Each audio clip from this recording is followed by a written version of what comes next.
Good morning with the beautiful flower. Ayan o, bumulaklak na siya guys. Bumulaklak na siya. Ayan.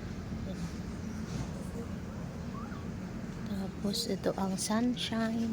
Sunshine sa garden. Sunshine, sunshine with the beautiful plants. Ito may paano tayo dito, may pa na to, bawang tanim ako ng bawang. Ayan, sitahin natin ang ating pag-garden. Oh yun, nag-bloom na, nag-ano naman to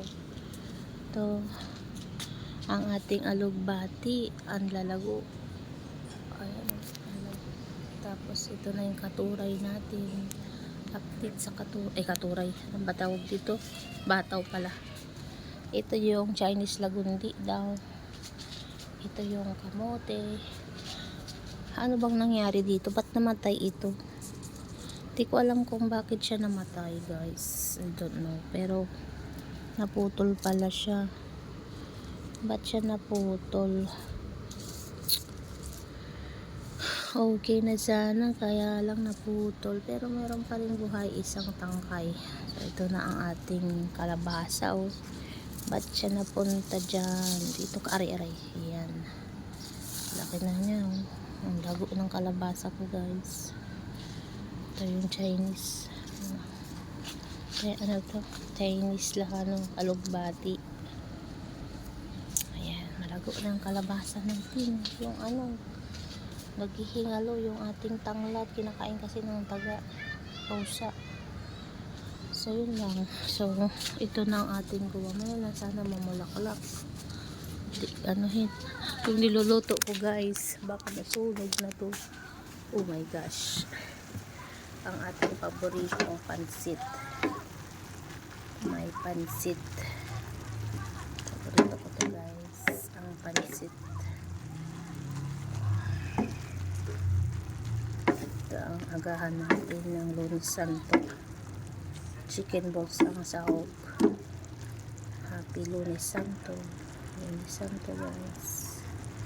It's Holy Monday. Bawal na mag-garner sa Friday. Lunes Santo pala. Ayan. Inuna pa siya mag-vlog sa kaya ito nangyari. Ito na, guys, may agahan na tayo.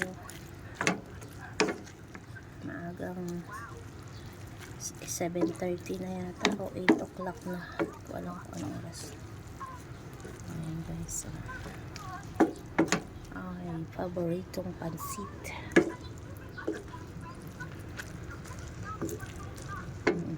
Ang mapagpapasarap dito, guys, ay yung sesame oil. Lagyan natin ang sesame oil. Where is the sesame oil? The sesame oil. Ayan. Chicken balls lang yan. Ating sahog. Lagyan natin ang sesame oil. Pabango. At syempre paminta.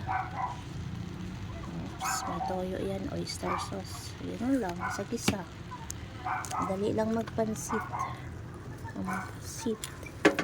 Madali lang Pasko. Mas madali pa to kaysa guys, kumanta. Yan, shout out sa inyong lahat naman ng morning cooking ni Madiskarte with the nice surroundings, with my nice surroundings.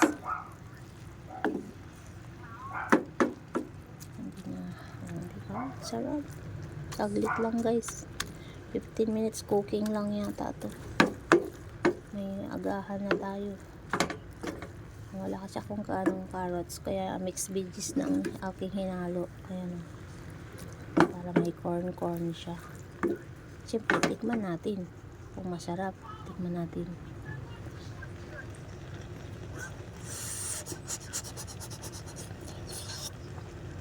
Mainit. sa luto guys. Medyo salty. Lagyan natin tubig.